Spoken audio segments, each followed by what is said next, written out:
1960년대 전국을 휩쓸었던 근대화의 물결을 따라 도시로 밀려온 사람들. 그들에게 허락된 것은 지독한 가난뿐이었다. 그러나 도시정비라는 이름 아래 진행된 철거 정책은 그마저도 앗아갔다. 가슴 속 신락 같은 희망도 무너진 담장 아래 함께 묻혀버렸다.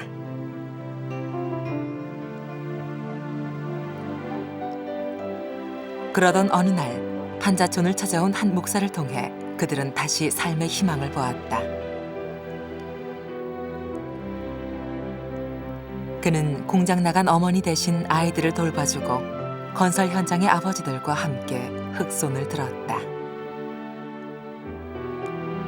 끝내는 목사직마저 버리고 스스로 빈민이 되어 가난의 무게를 나눠진 사람. 그의 이름은 허병섭이다.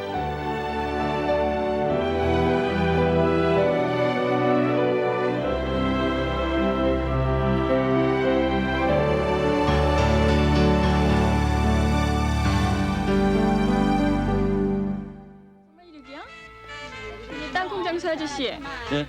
나이가 많아요?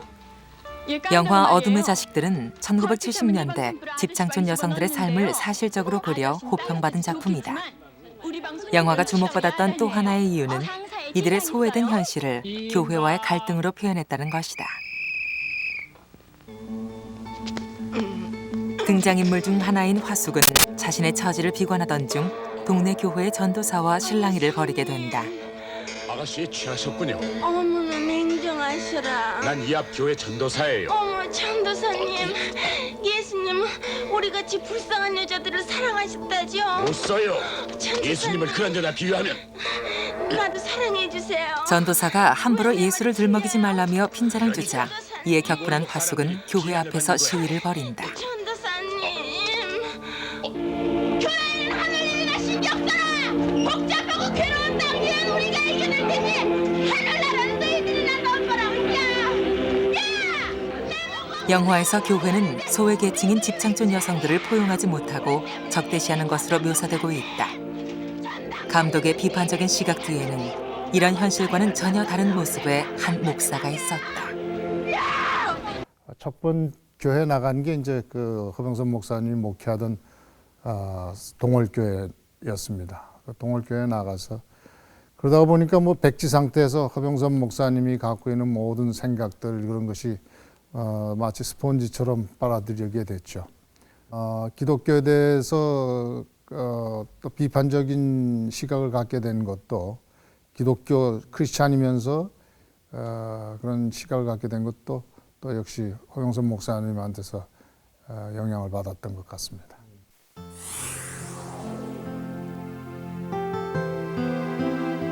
허병섭에 대한 이야기는 이채룡이 쓴 원작 소설에서 좀 더 구체적으로 등장한다. 허름한 차림으로 판자촌을 찾아온 젊은 목사.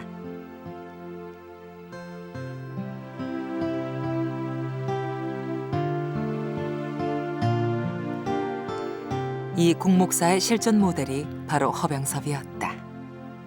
그분이 뭐 좀 지식인인 척하고 또 목사라는 신분을 내세웠다면은 저는 이제 아마 처음부터 거부감을 느꼈을 거예요. 왜냐하면 저는 무슨 뭐 의도적으로 지식인과 뭐 성직자를 미워하는 게 아니라 뭐 이게 판자촌 동네에 와서 또 뭐 가난한 사람들 또 뭐 이제 소위 말해 이름 팔아가지고 뭐 행색계나 하려고 하나.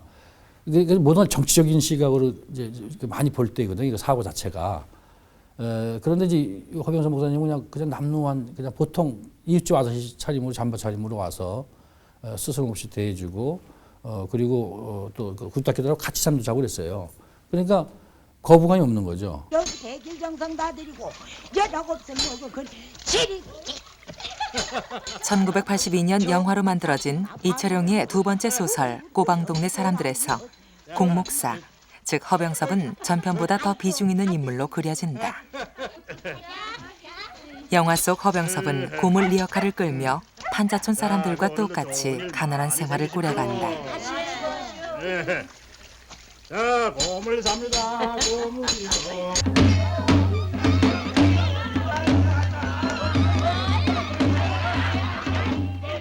목사이기 전에 스스로 한 사람의 빈민으로 살면서 그들의 애환을 함께했던 젊은 목사. 그것이 바로 허병섭이 걸어온 길이었다.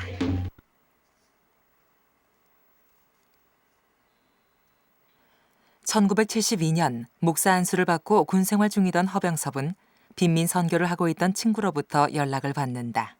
그 휴가 뭐 이제 나올 때 그 친구를 찾아서 가 보니까 이제 청계천 판사촌에서 방 하나 얻어놓고 가난한 사람들을 위해서 뭐 일하고 있는 모습을 봤죠. 이제 그 팀들이 결국 이제 수도권 특수지역 선교위원회라고 하는 선교 단체죠. 그 단체 이름으로 이제 젊은 이제 낮도로의 그 젊은 목회자들이 이제 모여서 가난한 사람들을 그래서 이제 맞다 얘기다. 그래서 휴가 나올 때마다 이제 그 현장에 가서 같이 어울리고 뭐 놀고 또 같이 뭐 이제 이야기도 하고 이제. 1971년 결성된 수도권 특수지역 선교위원회는 빈민들의 권리를 회복시키자는 뜻에서 만들어진 목회자들의 모임이었다. 박형규, 권호경, 모갑경 등이 주축이 된 이 선교위원회에 드나들면서 허병섭은 빈민 선교에 대해 본격적으로 고민하기 시작했다. 예수님은 교회를 위해서 온 게 아니라 이 세상을 위해서 오셨다. 그러니까 세상의 정의를 위해서. 그게 이제 하나님이 일하시니까 나도 일한다. 세상 속에서. 이제 그러니까 이제 선교라고 하는 것이 이제 그런 것이었죠. 그냥 예수 믿으면 구원받는다. 이제 천당 간다. 이런 기독교인을 만들기 위한 그런 전도가 아니라 세상을 변화시키고 세상을 새롭게 만들어가는 하나님의 일에 우리가 동참하는 것이다. 이런 신앙 고백이죠. 개발도상국 진입을 향해 전력 질주하던 60, 70년대. 공장의 깃발을 따라 무작정 상경한 사람들은 땅값이 싼 하천변이나 산꼭대기에 둥지를 틀었다. 이렇게 서울 시내 곳곳에 거대한 판자촌이 형성되자 정부는 도시정비란 이름으로 대대적인 철거 정책을 펼친다.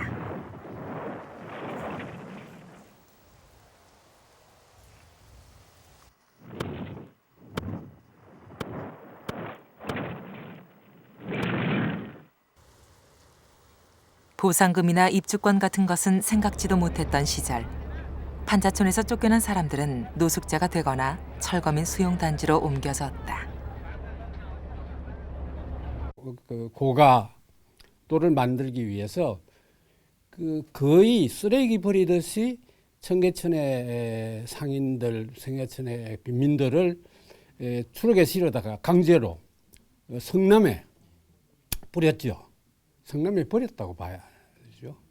그래서 성남에서 이제 그러나 뭐 약간의 구호품 같은 것을 넣어주고 그러기도 했지만은 그 성남에 버린 후에 대책이 전혀 없었습니다.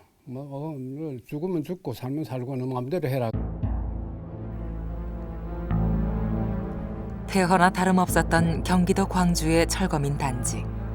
서울로 일하러 갈 차비가 없어 굶어야 했던 사람들은 대책 마련을 촉구하며 울부짖었다. 그러나 그들의 서름을 달래줄 희망은 보이지 않았다. 서민들을 위해 지었다는 아파트는 부실 공사로 인해 완공 1년 만에 무너져 내렸고 33명의 목숨을 앗아갔다. 이런 시대적 배경 속에 만들어진 것이 바로 수도권 특수지역 선교위원회였다.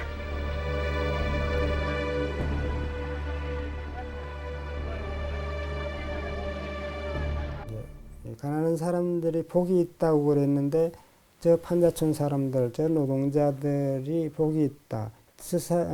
왜냐하면은 저 사람들이 하나님 나라에 들어갈 사람이다. 거기에 우리가 하나님 나라에 들어갈 사람과 함께 있어야 되는 거니까.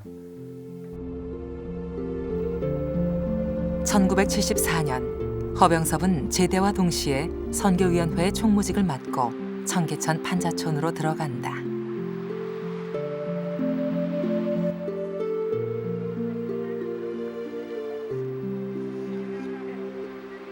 만 5천 명 정도가 살고 있던 신설동 4번지. 주변에 집창촌이 형성돼 있던 이곳은 낯선 사람의 출입을 유난히 경계하는 분위기였다.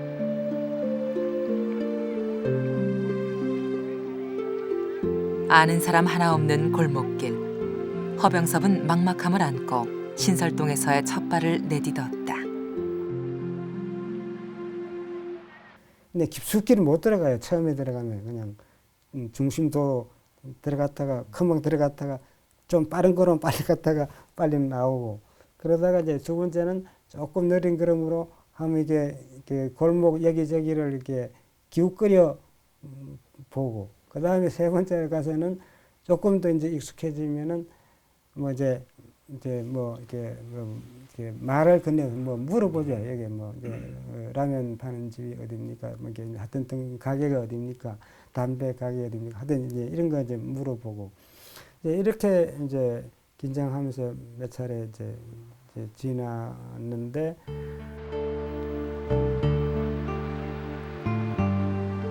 소설 어둠의 자식들과 꼬방동네 사람들의 실제 무대였던 신설동 4번지.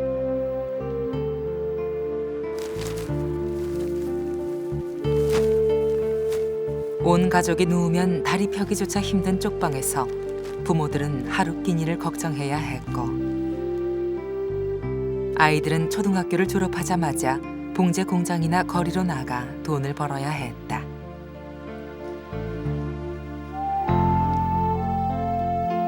그곳에서 허병섭은 청계천 상인이었던 이철용을 만난다. 이철용은 당시 은성학원이라는 야학을 만들어 구두 닦이 아이들의 숙식과 학업을 돕고 있었다.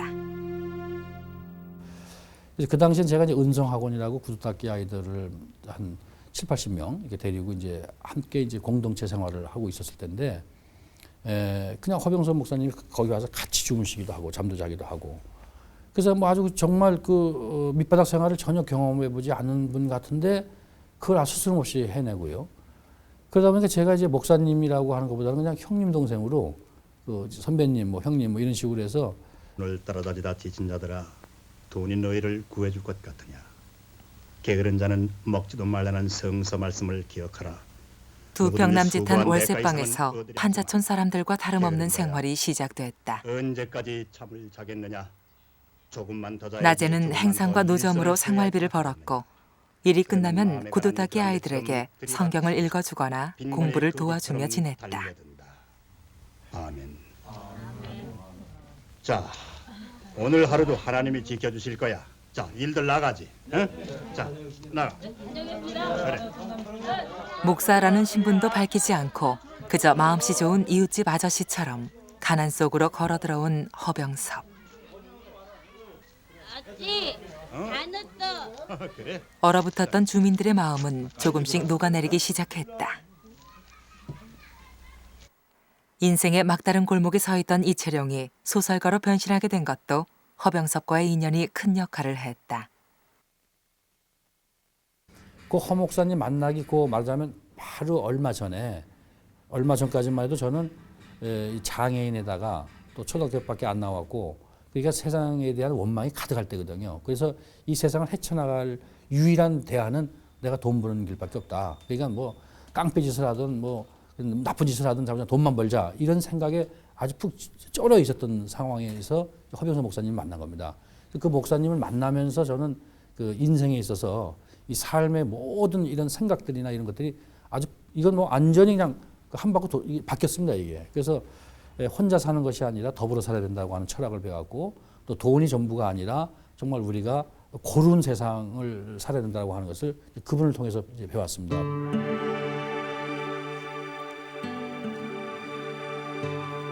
사람들과 친분이 생기면서 허병섭이 제일 먼저 시작한 일은 무료 진료 사업이었다. 고된 노동과 열악한 주거 환경 탓에 관절염이나 위장병 같은 만성 질환이 그림자처럼 따라다녔지만 병원은 엄두조차 내지 못할 형편이었다. 허병섭은 주민들이 연대 서명을 해서 의사를 직접 초빙하도록 했다. 한 사람 앞에 매달 500원씩을 적립해서 민간 의료조합을 만드는 일도 제안했다. 일방적인 도움보다는 주민들 스스로 문제를 해결해 나가도록 한 것이다.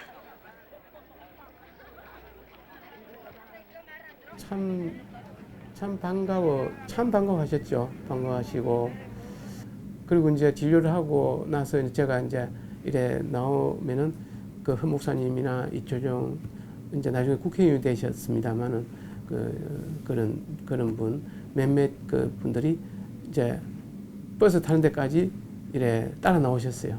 쭉 발에 이제 주로 나오시고.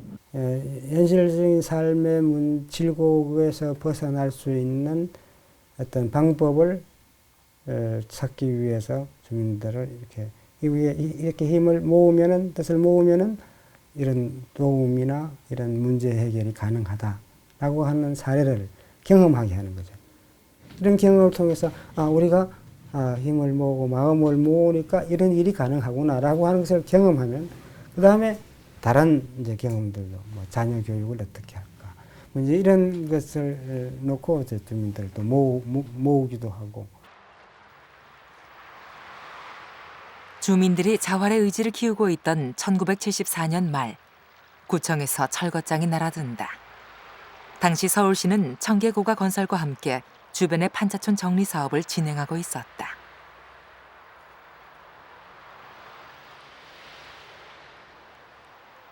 허병섭은 이철용과 함께 철거대책위원회를 만들고 현실적인 대안을 찾기 시작했다.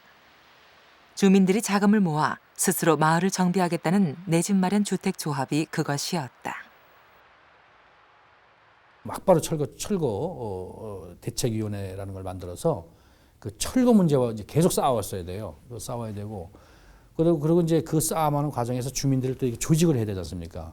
조직하는 방법으로 이제 신용협동조합이라든가 그다음에 내 집 마련 주택 사업이라든가 조합이라든가 이런 거를 이제 결성을 하게 됐고 그리고 마을 자체에서 주민들 스스로 이제 이 조직을 해 나갔어요. 그러나 이미 철거 작업을 시작한 서울시는 이 계획을 묵살했다. 판자촌 서민들의 내 집 마련 꿈도 손바닥만한 생활 터전도 쇠망치의 폭력 앞에 무너져 내렸다.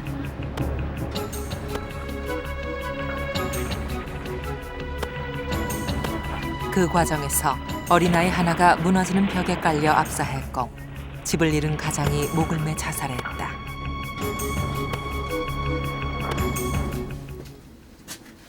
철거 작업이 거의 끝나갈 무렵인 1976년 5월 허병섭을 포함한 선교위원회 활동가 전원이 직영 대공분실로 연행된다.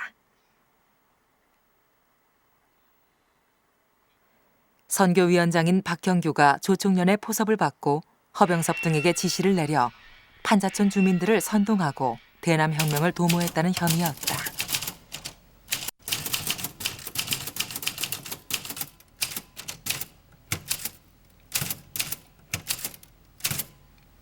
박형규 목사라는 분이 고정 간첩이다. 거기에 이제 지령을 받은 사람이 허병섭 목사 이분이라든가 뭐 권호경 목사 또 이런 사람들이 이제 박형규 목사의 고정 간첩에 지령을 받은 분이다. 그 지령을 받은 분 허병섭 목사에 또 포섭된 게 당신이다. 저를 얘기하는 거예요. 그래서 당신은 행동대장이다.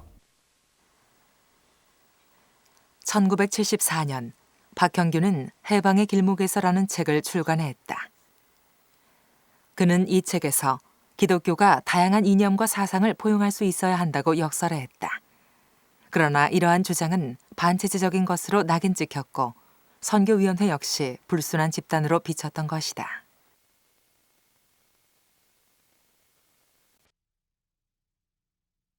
기독교는 어떤 의미에서는 모든 인류의 모든 종교가 다 그렇겠지만은 어떤 주의 그 정치적인 혹은 사회적인 어떤 주의 주장에 대해서 무조건 이것은 기독교가 아니기 때문에 나쁘다든가 비진리가 아니다든가 그렇게 할 수 없다.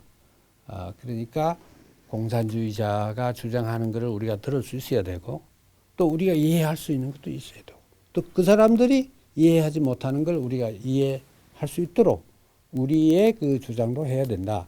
근데 공산주의와의 대화. 근데 이것을 이제 그 해방의 길목에서라는 책에 아마 다 그런 건 아니지만은 그 논문이 몇 개 있어요. 몇 개 있는 그걸 가지고 이제 나를 이제 공산주의자로 이제 매도하려고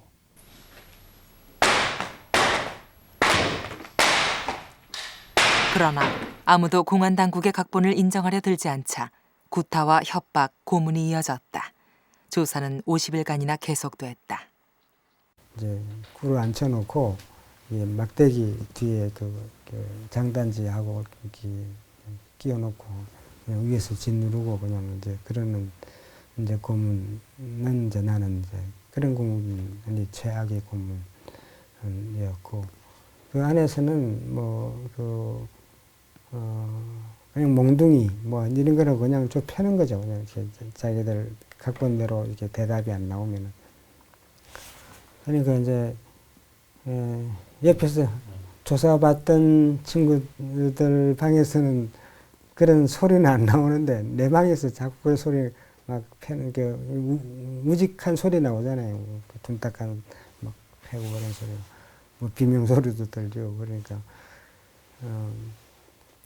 다른 사람은 내가 제일 많이 이제 당했다 뭐 이렇게 판단 그때는 했던 것 같아요. 2달간의 조사 끝에 연행자들은 전원 석방됐다. 목회자로서 누릴 수 있는 쉬운 길을 마다하고 고행을 자처한 허병섭. 그는 왜 가난한 사람들 속으로 찾아 들어간 것일까?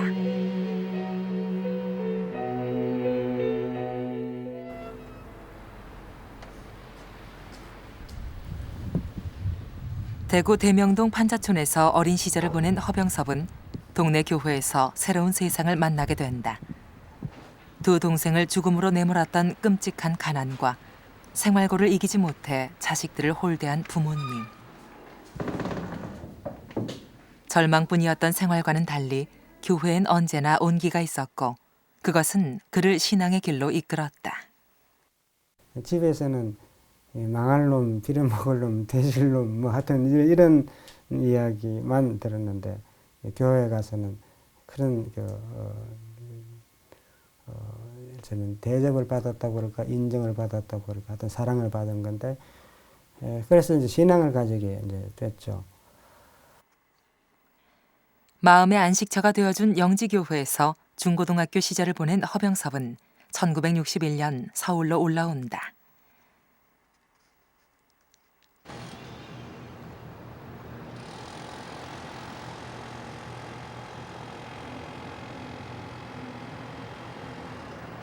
일자리를 얻으려는 서울행 인파가 줄을 잇던 시절, 허병섭의 가족도 한강변의 이촌동에 자리를 잡았다. 그 무렵 허병섭에게 가장 큰 영향을 준 인물이 바로 이촌동 교회의 이연호 목사였다.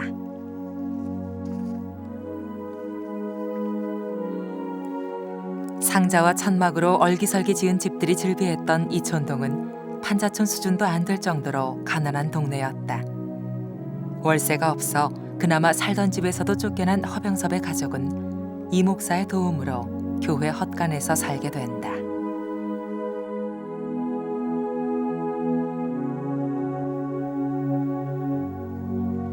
허병섭은 가족의 생계를 책임져야 했다.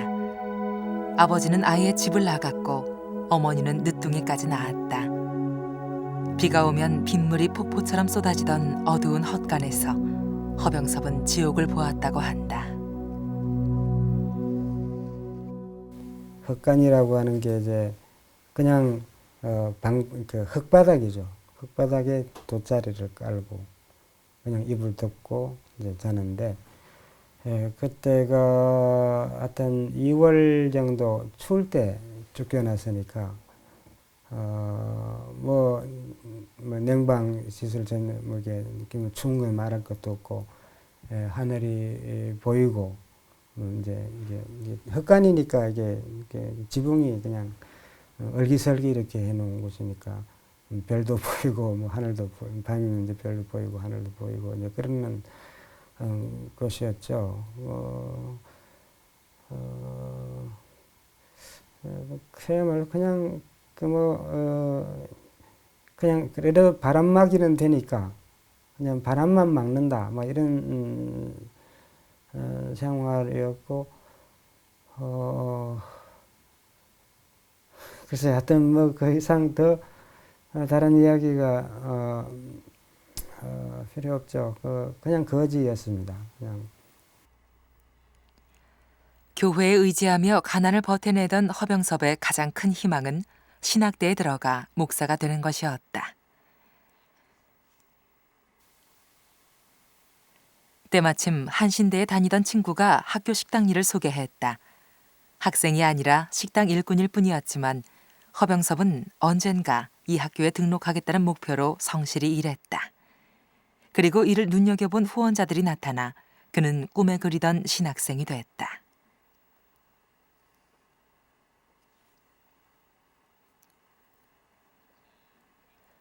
대학원까지 진학한 허병섭은 스승인 문동환 등을 통해 교회의 사회 참여에 대해서도 눈을 뜨게 된다.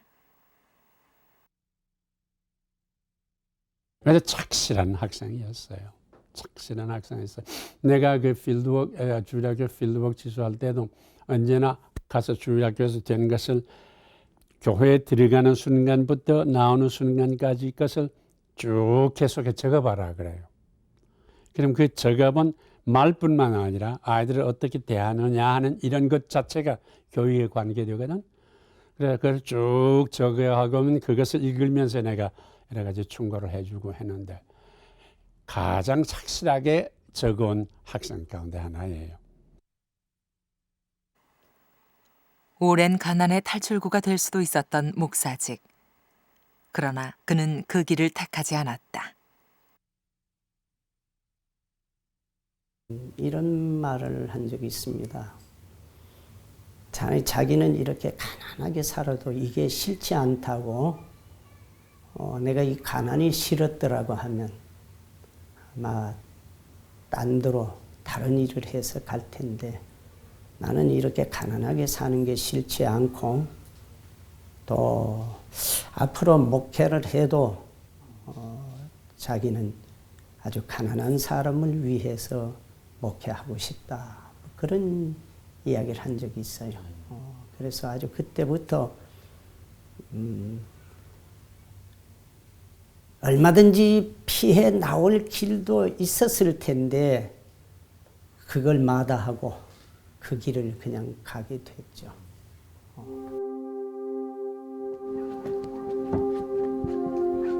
청계천 판자촌이 완전히 철거된 1976년 허병섭은 성북구 월곡동으로 걸음을 옮겼다. 드넓은 서울 땅에서 철거민들이 갈 수 있는 곳이라곤 가파른 산동네밖에 없었다.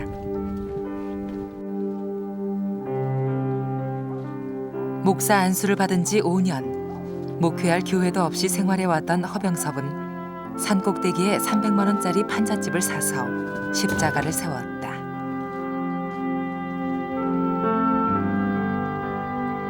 석가래용 소나무로 만든 초라한 십자가. 그것이 동월교회의 시작이었다.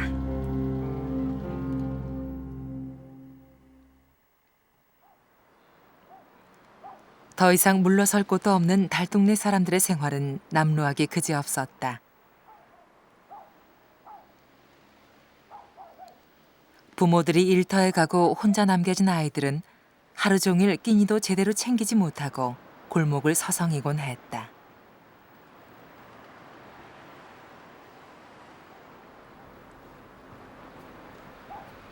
허병섭이 동월교회 안에 타가소를 만들기로 한 것도 그 때문이었다. 못생겼지만 단단한 똘배처럼 가난 속에서도 씩씩하게 자라라는 의미에서 이름은 똘배의 집이라고 지었다.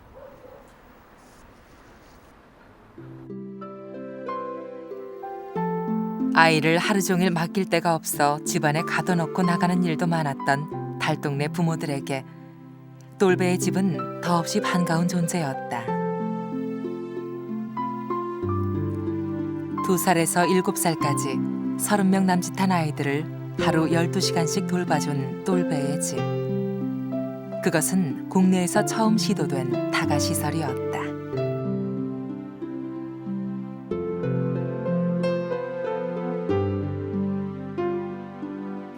생활력이 없어서 맞벌이를 안 하면 안 되는 사람들.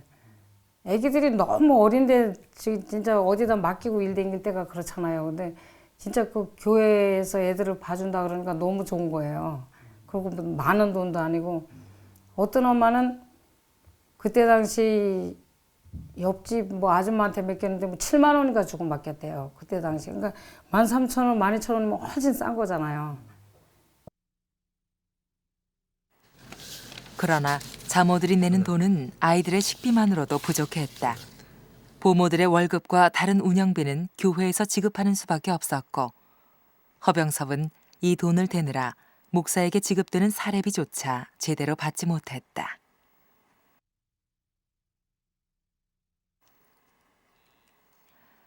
이런 사정을 알게 된 자모회에서 타가소 자립운동을 펼치기 시작했다.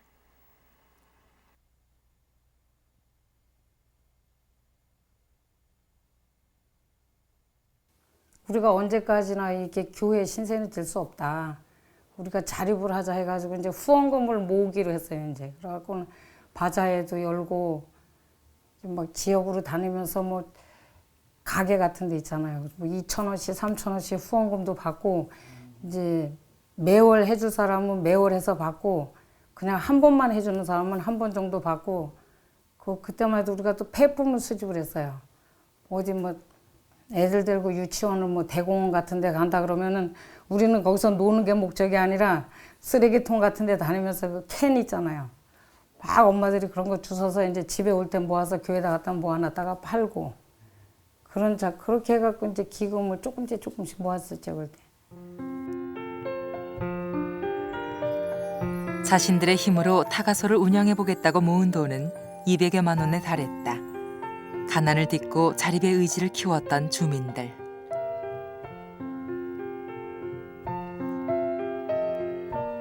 전국 타가시설의 모태가 됐던 똘배의 집은 1991년 타가법 제정에도 큰 영향을 미쳤다. 민중들 스스로 권익을 주장할 수 있도록 돕는 것. 허병섭은 거기까지가 자신의 몫이라고 믿었다. 소위 말하자면 이제 스스로 말하게 하라라고 하는 말씀을 그분이 자주 하시는데 그분의 스타일이 바로 그런 겁니다. 주민들 스스로 입을 열고 주민들 스스로 변화할 수 있을 때까지 그리고 변화된 생각으로 주민 스스로 그것을 행동으로 실천으로 옮길 때까지 그 기다리는 스타일이에요. 그 양반은. 그냥 와서 조용하게 그냥 사셨어요. 그런데 그 조용하게 사는 이 행동에서 이게 풍겨 나오는 게 있어요. 똘배의 집 자모회 등이 활성화되면서 교회는 더 이상 교인들만의 것이 아니었다. 마을의 경조사가 교회를 중심으로 이루어졌고 허병섭에 대한 주민들의 신뢰도 점점 커졌다.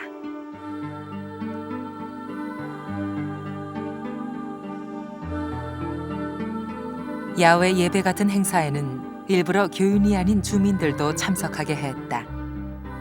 그러는 동안 동월교회는 월곡동 주민 모두의 사랑방이 돼가고 있었다. 사실 그 산동네에서 어디 여행을 가고 놀러 가는 거는 상상도 못할 일이거든요.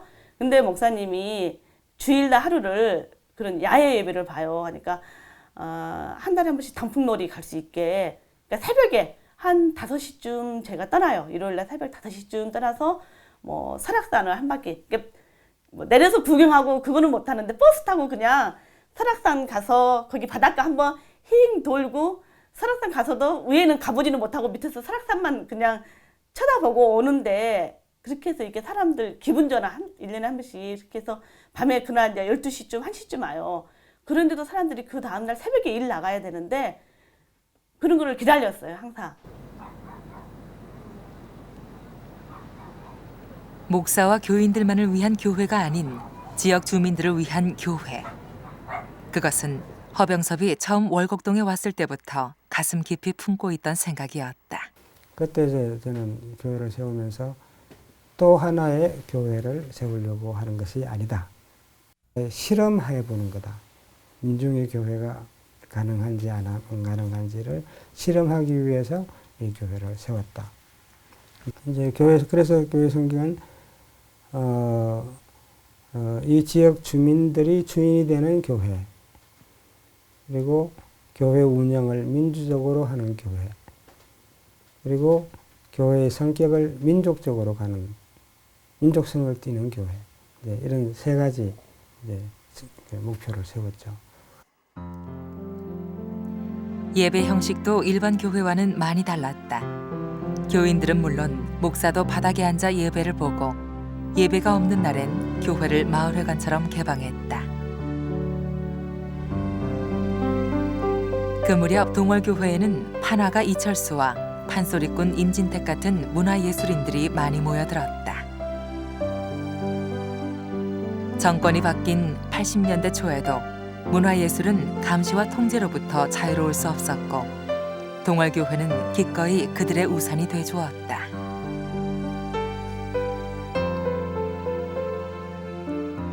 이채룡의 소설이 영화화되면서 영화인들의 발길도 잦아졌다. 이장호, 배창호, 안성기 등의 영화인들과 영화 음악을 한 김영동도 교인이 됐다. 그래서 실제로 그 서민들이나 민중들 속에 있는 교회에서 그들의 삶이 어떻게 돼 있으며 또 그들의 삶 속에서 새로운 생명력을 끌어낼 수 있는 작업은 뭐가 있을까 하는 것이 이제 말하자면 그 당시 그 동월교회에 모였던 뭐 이장호 감독이라든지 배창호 감독이라든지 저라든지 또는 뭐 배우 안성기 씨라든지 이런 분들이 갖고 있는 어떤 공통적인 아마 그 돌파구를 찾는 그 모임이 아니었었나.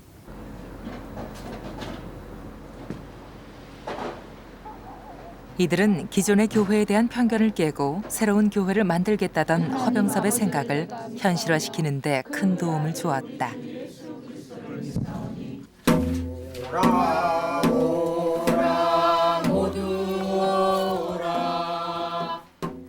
국악을 접목시킨 한국 찬송가도 그중 하나였다.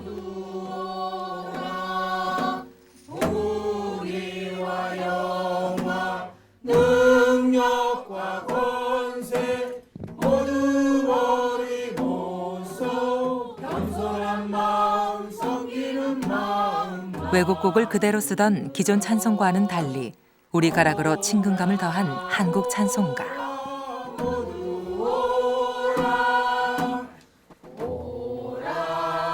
악보 읽는 법도 생소했지만 가진 것 없는 달동네 주민들의 정서를 반영한 가사와 가락은 큰 호응을 얻었다. 전통 구세 절차를 예배 순서에 적용하고 성서의 이야기를 현대적인 내용으로 각색한 판소리 설교도 동월교회에서만 볼 수 있는 예배 형식이었다. 사회 참여와 세태 풍자를 다룬 설교 내용을 통해 주민들은 자연스럽게 자신이 처한 현실과 사회 모순에 눈뜨게 됐다. 김영동 씨, 그분 오니까 그분이 그때는 이제 그분도 국악하셨잖아요. 근데 그분이 이제 한 거는 그게 이제 엄마 아빠 일 나가고, 응? 누나는 공장 가고, 응? 꼬불꼬불 골목길에 놀고 있는 아기야든가 그러고 우리의 한이 맺힌 그런 참 희망이 또 보이는 것 같고 그런 내용들이 많이 있었어요. 그 판소리 그 찬송 속에 그 가락 속에 그런 것들이. 교회가 당대 그 현실을 살아가는 사람들의 어떤 현실적 삶을 개혁하고자 하는 측면보다 어떤 내세에 대한 어떤 기대와 희망 쪽으로 이렇게 너무나 치우쳤던 그런 부분에 대해서 허 목사님과 또 그 뜻을 같이 하는 일단의 어떤 계파, 유파에서는 이제 현실 문제를 타개하는 현실 속에서 하느님 세상을 만들려고 하는 어떤 그런 부분이 있었고, 이제 그런 점에서 제가 판소리 설교를 한 부분도 거기에 일조하는 어떤 그런 것을 했을 것이다. 그 무렵 허병섭은 민중교육연구소를 세워 빈민선교 활동에서 얻은 경험을 광범위한 사회운동으로 확산시킬 수 있는 길을 모색한다. 민주화와 인권 문제를 고민하는 목회자들의 모임인 목회자 정의평화실천협의회에 참여한 것도 그 연장선이었다. 이 단체의 총무였던 허병섭은 1986년 민정당사 앞에서 시위를 주도한 혐의로 구속된다.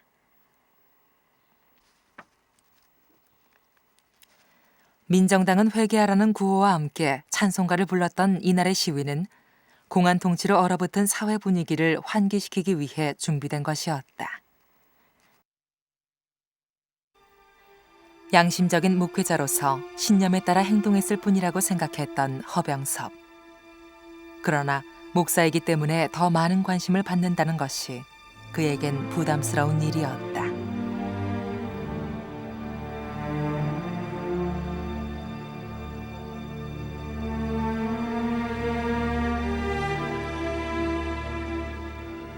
그리고 한편으로는 목사라는 자신의 신분이 마음의 짐처럼 여겨지기도 했다.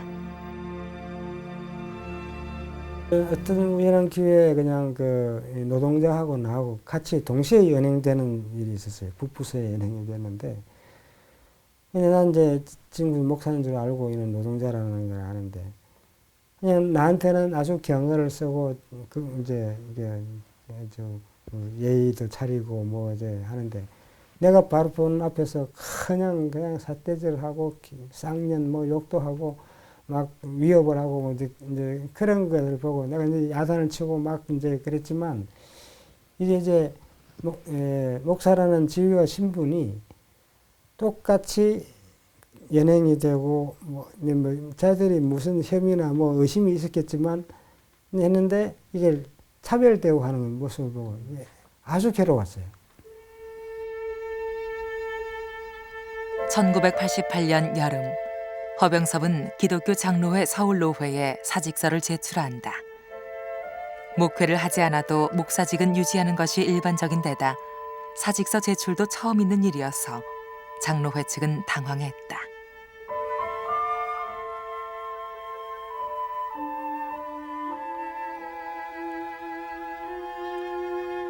그러나 허병섭의 의지는 확고했다. 장로회 측에 보낸 사유서에서 그는 목사직을 반납하는 이유를 이렇게 밝혔다.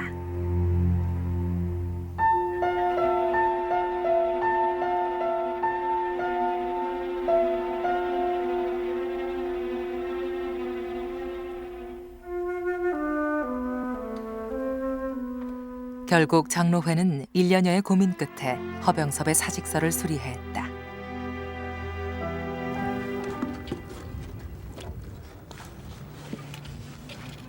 목사직을 버리고 한 사람의 빈민이 되기로 결심한 허병섭은 막노동판을 전전하며 미장일을 배우기 시작한다.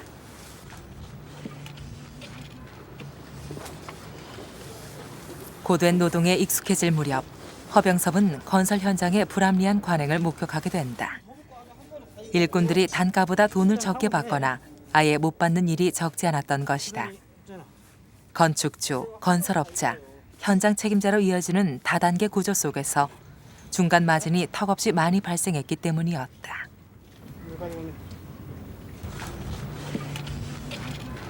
이게 이제 하도급 구조가 보이더라고요. 원층이 있고 이제 하층, 이 구조가 한 3단계 내지는 4단계로 되고, 건축의 관행이 이제 그런 게 보이죠. 바로 이런 그 원층, 하층, 재하층 뭐 이런 구조 속에서 그 소위 임금이 축소가 줄어들고, 그다음에 이를테면은 그 더 강도 높은 일을 할 수밖에 없는 구조이구나. 그리고 건축주와 건축업자 사이에 불신이 생길 수밖에 없겠구나 이런 생각이 들었죠. 그래서 이걸 극복해야 되겠다. 그렇게 해서 만들어진 것이 바로 일용 노동자들의 공동체인 건축 일꾼 두레였다. 월곡동의 일용 노동자 15명으로 출발한 두레는 건축주와 일용 노동자들이 직거래로 공사를 하는 일종의 인력 회사였다.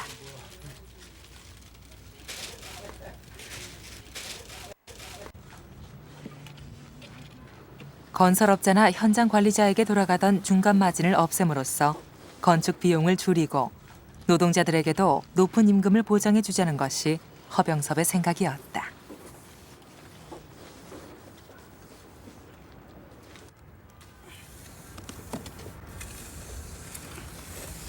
공동 생산, 공동 분배를 원칙으로 했던 두레는 일당제가 아닌 월급제를 실시했고 근로기준법대로 하루 8시간만 일하도록 했다.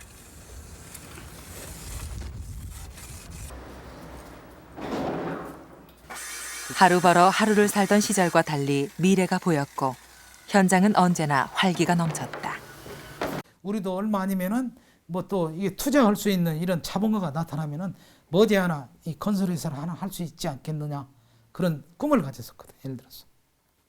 그러니까 아주 뭐 기가 막히게 좋죠. 아침에도 뭐 피곤한지도 모르고 그것이 이제 정신적인 구애도 안 받고 이건 우리 거다. 우리는 얼마든지 할 수 있다. 그래가지고 상당히 좋았죠 처음에. 이제 그때 목사님이 그 두레를 했다는 하면서나 그래도 한 3개월 동안이라도 월급 받아봤던 살. 일용 노동자 하면서 월급을 어떻게 받습니까? 그 꿈속에서나 받는 거죠. 그때는 그것도 뭐 보람이 있고 또 그런 시도를 해봤다는 것도 사실 보람이라고 그러면 보람 아니겠습니까? 사실 따져놓고 꿈 같은 얘기거든요. 일용 노동자들한테 월급이 어디 있고 8시간이 어디 있고 일요일 날 공휴일이 어디 있습니까? 겨울에 그런 것만 사실 따지면 정말로 꿈 같은 이야기였죠.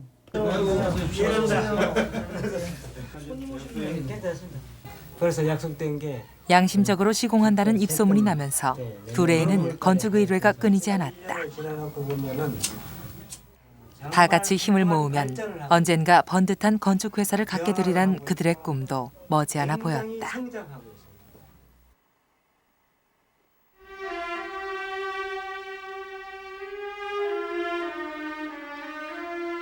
그러나 얼마 지나지 않아 두레엔 악재가 겹쳤다. 건축주들의 무리한 요구와 비용 체불 등으로 적자가 나기 시작한 것이었다. 결국 회원들에게 월급을 제대로 지급하지 못하는 사태까지 벌어지고 말았다. 두레를 만든 당사자이자 누구보다 큰 기대를 안고 있던 허병섭의 괴로움은 이루 말할 수 없었다. 경영적인 문제뿐 아니라 처음과는 달리 점점 안이해져가는 회원들의 자세도 두레의 위기를 부채질했다.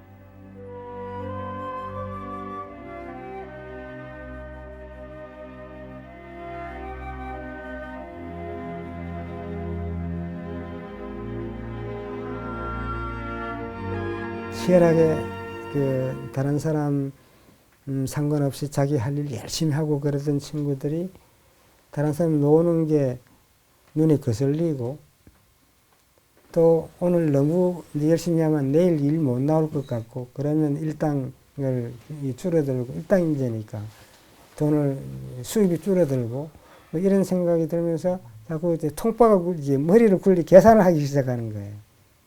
그러니까 그런 게 또 서로 보이니까 서로 비난하게 되고 비판하게 되고 막 싸우게 되고 막 감정 상하게 되고 막 이렇게 하면서 이게 막 흐트러지기 시작.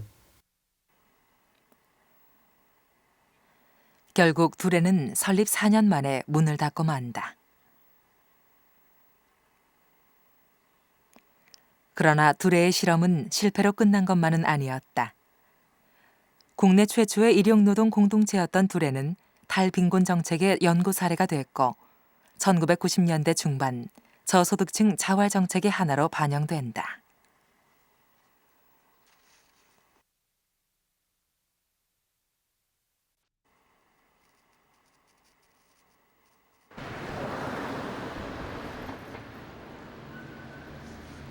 그 결과물이 바로 보건복지부에서 운영하는 자활후견기관이다.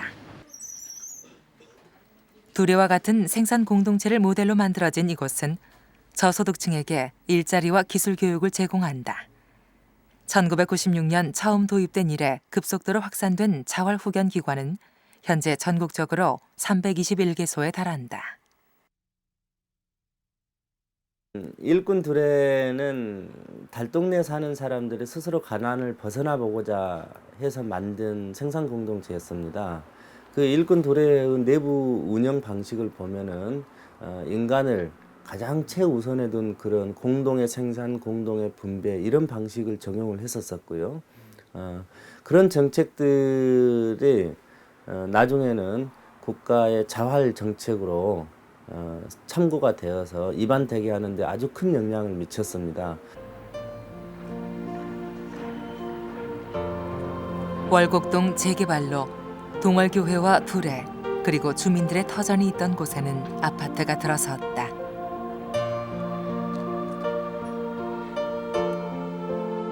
청계천에서 월곡동으로 가난을 따라 발걸음을 옮겼던 허병섭.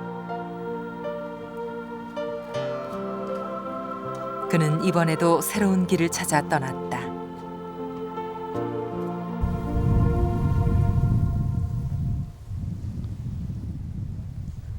월곡동을 떠난 허병섭은 전북 무주로 내려왔다.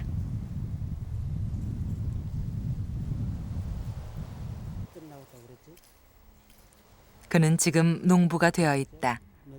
20여 년간 판자촌에서 겪었던 희망과 좌절의 시간들. 그 모든 것을 뒤로 하고 찾아온 이 흙 속에서 그는 또 다른 깨달음을 얻고 있다.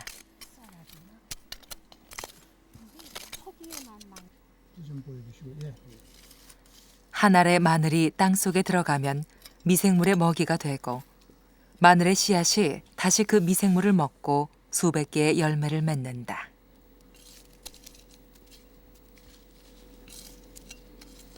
허병섭은 이것을 밀알의 노동이라고 부르고 있다. 이걸 이제 밀알의 노동이라고 말할 수 있거든요. 그래서 이 수억의 미생물과 밀알이 씨알이 함께 서로 먹어주는 또 이제 먹힘을 당한다 혹은 먹는다 이제 그런 과정이 밀알의 노동의 과정이죠. 그래서 이제 그 수백 배 수천 개의 어떤 새로운 생명체로 다시 태어나는 과정인데 이걸 이제 성서에서 빗대면 성서에도 한 알의 밀알이 땅에 떨어져서 죽지 않으면 많은 열매를 맺지 못한다는 구절이 있거든요. 그 예수도 그렇습니다. 자기 하나님이었지만 자기가 죽어서 인간을 위해서 십자가에 달려 죽었잖아요. 그래서 수억의 인류를 구원하는 그런 밀알 노동과 같은 자기 희생이죠. 이 밀알 노동 다르게 말하면 자기 희생입니다.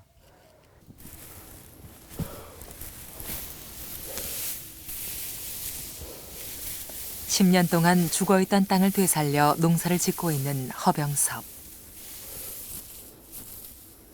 그것은 가진 것이라고는 절망뿐이었던 빈민촌에서 희망을 일궈냈던 그 모습과 닮아 있다. 그리고 그는 지금 새로운 밀알이 되려 하고 있다.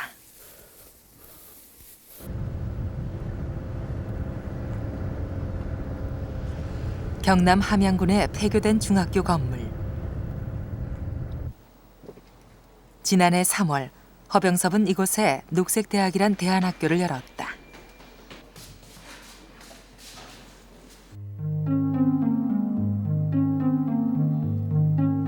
생태 공동체의 대안을 모색하기 위해 만들어진 이 학교는 학문과 노동의 조화를 통해 자연과 인간이 공존하는 삶을 가르치고 있다.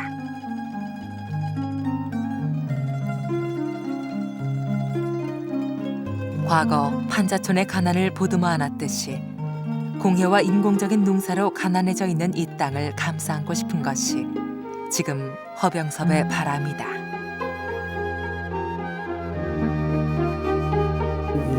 이 시골이나 농촌은 흙이 있고 땅이 있는 곳인데 이 흙과 땅이 인간에 의해서 지배당하고 착취당하고 인간에 의해서 수탈당하고 있는 것이 흙이고 땅이다라고 하는 측면에서 전에는 도시 민중이 대상이었지만 꽃 같은 형태의 그 땅이 민중이다라고 하는 측면에서 같은 선상에 있다고 이제 말할 수가 있죠.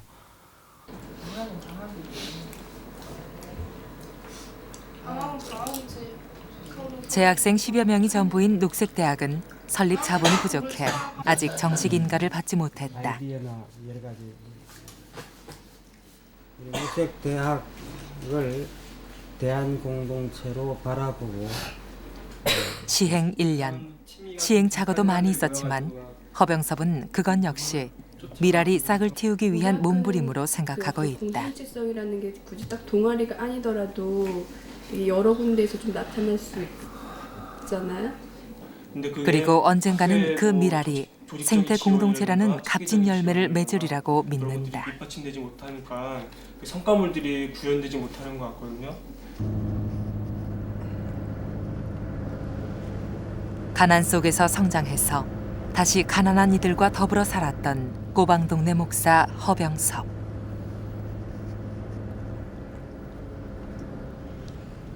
그에게는 그 어떤 깃발도 명예도 없었다.